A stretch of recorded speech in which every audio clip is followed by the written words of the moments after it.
Magandang araw mga kakutsero. Ito na naman po ang inyong lingkod na si Jigs na magbibigay sa inyo ng giya ngayong araw ng linggo. Ngayon po ay June 15, 20 and 25 at meron po tayong 7 magagandang karera. Uulitin ko po, itong aking giya ay purely review and analysis ko lamang. At ang start time po natin ay alas 3 ng hapon. Simulan na po natin. Race number 1, kung saan po magsisimula ang winner take all. 3-year-old and above maiden race placer. Distance is 1,400 meters. Meron po tayong 8 kalahok dito, no? At nung nakaraan ito, no, na-scratch lang yung numero 6, Petit Fusi, no? Sakay ni J.A. Pastoral, no? Imported po yan at maganda po ang tinakbo niya sa kanyang barrier, no? Petit Fusi. Sa tingin ko, lamang po yan. Ang tingin kong pwedeng magbigay ng magandang laban yung numero 4 na si Maria Eloida na sakay ni Kenneth Malapira, no? Siguro kung magpo-protection ka lang, yan lang po. Pero kung nag-tight po ang budget nyo, pwede na pong suluhin yung numero 6, si Petit Fusi. Kaya dito sa race number 1, pili ko po, doon ako sa numero 6, Petit Fusi. Ang panigundo ko naman po, numero 4, Maria Eloida. Sa race number 2, kung saan naman po magsisimula po ang pick 6. Pilracom rating based handicap system race, class 5, 11 to 15 split, another 1,400 meters distance. Dito po may siyam na kalahok at marami po tayong mabibilis dito, although medyo malakas ang laban. Numero 9, Aliana. Sa tingin ko susundan lang po nila Crown Prince yan, tsaka ni Distant Thunder, no? Si Distant Thunder nung karera, inayaw lang po yan. Kaya sa tingin ko, nalalamangan po ako dyan, yan po ang napupuso ako, si Distant Thunder.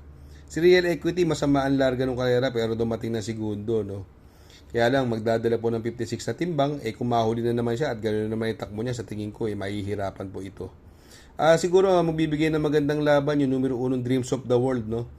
Ito si Dreams of the World lately, laging in the money po to, laging natitimbang tong kabayong ito. At sa tingin ko, ito pwede ring maging kalaban nila, no? Magandang diado, numero 5, mabuhay. Pero ako, para sa akin po, itong race number 2, magdadalawa na lang po ako dito. Ang pili ko po dyan, doon ako sa numero 3, na si Distant Thunder. Panigundo ko naman po, numero 1, Dreams of the World. Sa race number 3, kung saan po magsisimula po ang pick 5. Pilracom rating based handicap system race, class 4, 28 to 33. Distance is another 1,400 meters. Meron po tayong 7 kalahok. Dito po, sa tingin ko, possible scenario, pwedeng mauna rito yung Winter on Fire at masundan ni Sandigan at Euroclydon, no? Ito si Sandigan, no? From Conrad Henson, binigay na po kay Uno Hernandez. Alam naman natin ang galing ni Sandigan at bagay na bagay po kay Uno Hernandez yung Sandigan. Ito nag-uumento, War Chief, ang layo po nanalo niya nakaraan. Pero ito mababa po sa laban, Euroclydon at saka yung Hey Jojo na sakay ni Jan Alvin. Hindi ko lang maisolo si Hey Jojo dahil mabigat din po ang timbang, 56.5. Itong karerang ito, sa tingin ko, anybody's race po ito.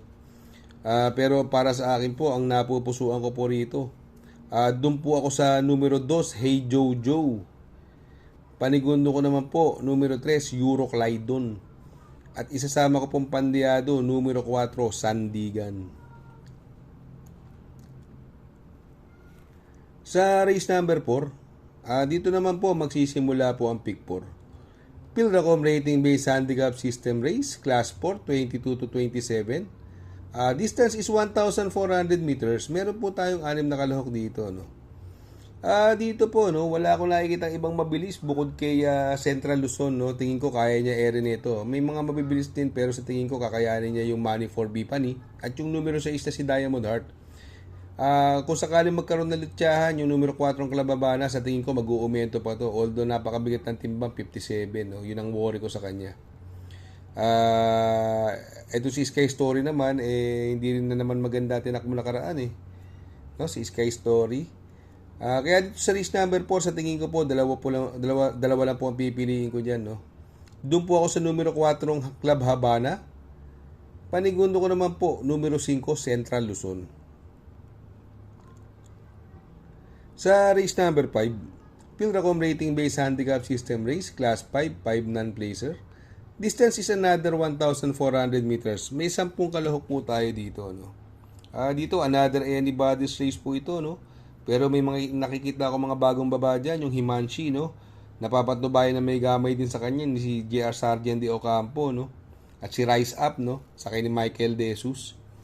Although mababa sila sa laban dito, pero tingin ko anybody's race po ito, eh. Pero para sa akin po, ang napupusuan ko rito, yung numero 7, Himanshi. Panigundo ko naman po, numero 4, Rise Up. At isasama ko pong pandiyado, ito pwedeng mauna, numero 9, Flying Eagle. Sa race number 6 sa penultimate race, Pilracom rating based handicap system race, class 5, 6 to 10 split. Distance is 1,400 meters. Meron po tayo siyam na kalahok sa karerang ito, no? Ito, baka mag-umento, yung numero 8, 14 de Oktubre, galing po sa panalo yan. Pinanalo po yan ni Jackie G. El Ciego Jr. nakaraan. At para sa akin, impresibo po yung panalo niya. Ang magdadala po ng unahan dyan si Success of Times, no? At saka si Iris na galing sa panalo. Although sila yung mabibilis dyan, itong si Danius San, nanalong dihado yan nakaraan, no? Pinarimate, no? Di Boca yan, pinarimate, no? Sa tingin ko, mukhang yun ang tamang paraan para sa kanyang pagtakbo. Magandang dihado po yan, Danius San. Ito namang si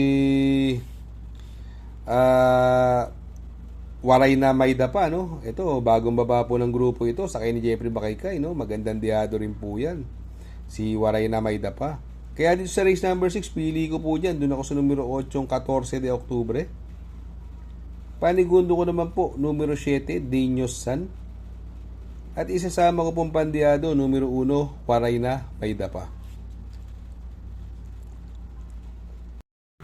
Sa race number 7, sa last and final race, Pilracom rating based handicap system race, class 5, 11 to 15 split. Distance is 1,400 meters. Dito po, meron po tayo siyam na kalahok. Dito po, sa tingin ko, mukhang nakakalamang sa akin yung dalawang bagong baba, no? Yung numero 2 na si Bohemian, na binalik na doon sa may gamay sa kanya, na si Jan Alvin Guse. At yung numero 9, ang ganda ngayon ng numero, nasa labas. Yung Anyo 96, nasa Papatnubayan naman ni Bumbum Villegas. Sa tingin ko, sa kanila sila na lang po pipiliin ko dito sa last and final race, no? Mukhang nga nakakalamang ito. Pero ang pili ko po rito, ang pampermero ko, doon ako sa numero 2, Bohemian. Panigundo ko naman po, numero 9, Anyo 96.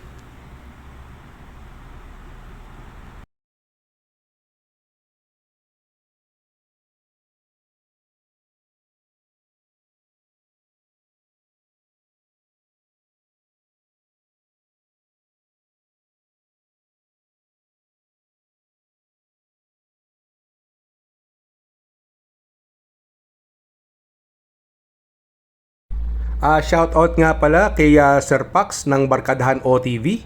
Located po siya sa 1139 New Antipolo Street, Corner Vargas. Malapit lang po sa Abad Santos, yung bagong ginawang tulay. Very convenient and attentive po ang mga tao. Pwede po kayong mag-EB at party while betting on racing. Baka magawi kayo dyan sa Herrera, Corner Oroqueta. Andyan po ang Pipay's Halo-Halo. Ang isa sa pinakamasarap na halo-halo at homemade lahat ng ingredients po dyan, Ultimo Ice Cream. Tabi lang po yan ng Pares at tatapat po ng Kapihan. Shout out kay Sir Arnel Mendoza. Please support his channel. Shout out po Sir Arnel Mendoza. Good luck mga kakutsero. Sana po matapat ang ating giya at yung mga nakasunod, sana po ay magsitama po kayo. Ako yung makikiusap lamang at makikisuyo sa inyo na please like, share, subscribe, and hit the notification bell para update kayo sa aking mga giya. Good luck po and happy racing.